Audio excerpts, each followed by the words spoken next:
होली जीवन के रंगों का त्योहार है। आइए पढ़ते हैं प्रेम रंग डालो पाठ 17 पुस्तक संकल्प से। इस कविता को जिस कवि ने लिखा है उनका नाम नहीं दिया गया है। यह हमारी पुस्तक में संकलन के रूप में एक एडेप्शन के रूप में रखी गई है।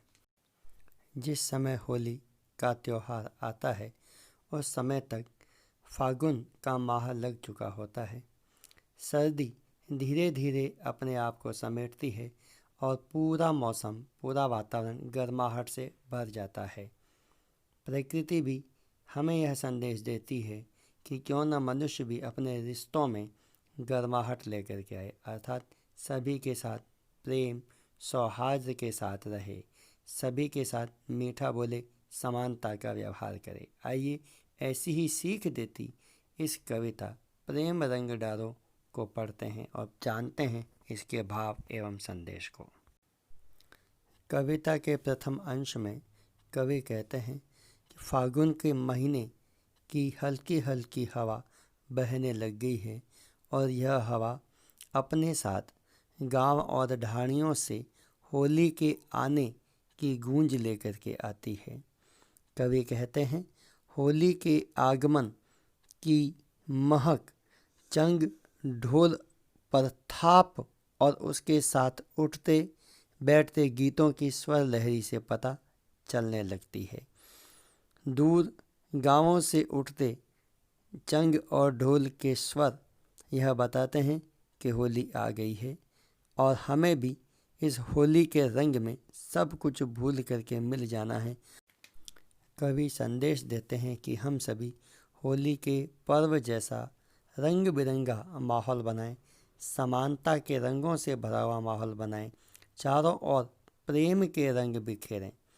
फागुनी बयार, फागुन की हवा भी यही पुकारती हुई चलती है कि होली आ गई है, प्रेम का रंग बिखेरिए।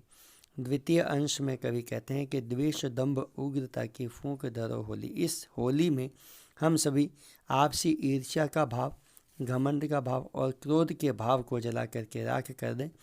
कटुता अर्थात कड़वाहट को दूर करें तथा सभी से मधुर बोली बोलें, सभी को मीठी वाणी बोलते हुए अपना बना लें। कवि कहते हैं हर कोई अपना हो और हमारे सपने रंगों से भरे हुए होने चाहिए, अर्थात हमारे सपनों में उन्नति, प्रगति, उत्थान, खुशियों के रंग भरे हुए होने चाहिए।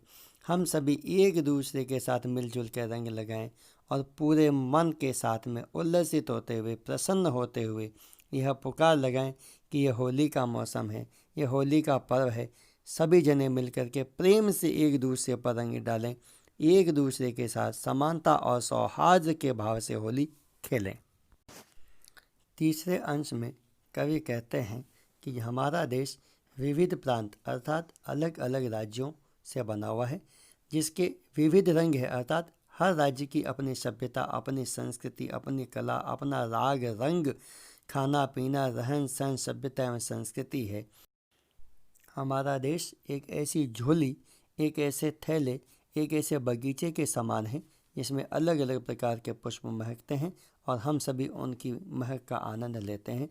खुशी के समय हो चाहे संकट के समय, हमारा देश उसी प्रकार से एक हो जाता है जैसे टेसू और रोली का रंग लाल होता है, एक ही होता है।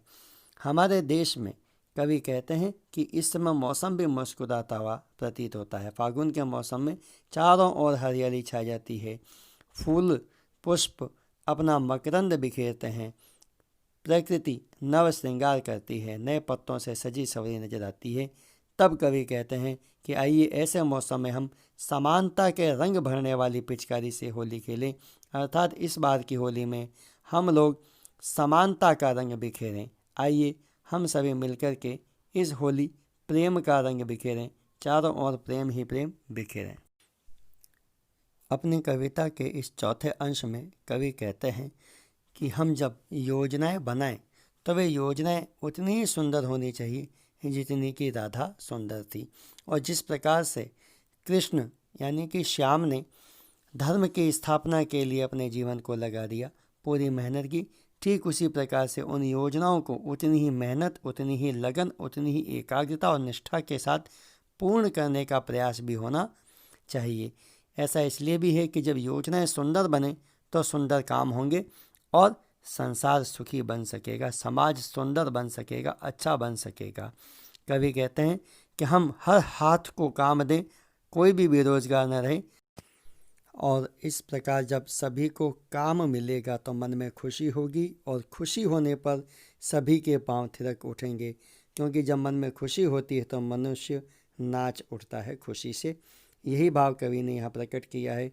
कवि यह भी कहते हैं कि हम सभी आलस को जला करके इस होली में राख कर दें और फिर रंगों के साथ में होली खेलें। कवि कहते हैं, हे देश के दुलारों, देश के नवयुवकों से कवि यह कहना चाहते हैं, उनका आह्वान करते हैं कि आप सभी को काम देने का कार्य करें, सभी को खुशी देने का कार्य करें, कुछ ऐसा काम करें जिससे इस समाज में सुंदरता उत्पन्न हो।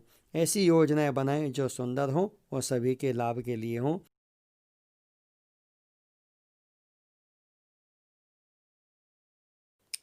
आइए हम सब मिल करके इस बार ऐसी होली खेलें जिसमें प्रेम का रंग हो, समानता का रंग हो, सौहार्द का रंग हो, अपनेपन का रंग हो, किसी भी प्रकार का कोई भेदभाव न हो। इस अंतिम अंश में कवि कहते हैं, होठ हों गुलाब से, अर्थात हमारे होठों पर गुलाब के समान सुंदर शब्द रहने चाहिए। जिस प्रकार गुलाब महकता है उसी प्रकार से हमारे शब्दों से हमारा महकता हुआ आचरण, हमारा सुंदर आचरण, हमारा अच्छा व्यवहार झलकना चाहिए। कवि कहते हैं कि हमारे सपने फागुन के विभिन्न प्रकार के रंगों के समान होने चाहिए। जिस प्रकार से हरी भरी फसलें सभी को अपनी ओर आकर्षित करती हैं, हमारे सपने भी इसी प्रकार से रंग बिरंगे होने चाहिए। उनमें उन्नति, उत्थान, प्रगति, आगे बढ़ने, दूसरों की मदद करने के भाव समाहित होने चाहिए। हमारा यह फागुन इस बार हरा भरा हो, हर प्रकार के खुशियों के रंग से परिपूर्ण होना चाहिए। कविता की तीसरी पंक्ति में कवि विशेष रूप से युवा वर्ग को आह्वान देते हुए कहते हैं कि आप चाहे किसी भी उम्र के हों, लेकिन हर समस्या का समाधान आपको स्वयं को ढूंढना है। कितनी ही कठिनाई आपके सामने क्यों न आ जाए, वह कठिनाई आपके दृढ़ निश्चय, हौसले से हार करके भाग जानी चाहिए। हर प्रकार की बाधा अपने आप समाप्त हो जानी चाहिए। कवि कहते हैं, इस प्रकार के सुंदर भावों और विचारों के साथ हे युवा वर्ग, तुम इस धरती रूपी दुल्हन के रूप को निखार दो, अर्थात उसे विभिन्न प्रकार के अच्छे जीवन मूल्यों से सजा संवार करके तैयार कर दो। हे नौजवानों, हे युवा वर्ग, हे वृद्ध लोगों, हे धरती के वासियों, कवि कहते हैं कि इस होली में सभी और चारों ओर प्रेम का रंग डालिए। इस होली पर चारों ओर प्रेम ही प्रेम बिखेरिए, सौहार्द ही सौहार्द बिखेरिए। होली है होली रे, प्रेम रंग डालो। मुझे उम्मीद है आपको इस कविता का भावार्थ समझ में आएगा और आप उनके अनुसार इसके प्रश्नों को हल करने में सक्षम होंगे। जय हिंद, धन्यवाद।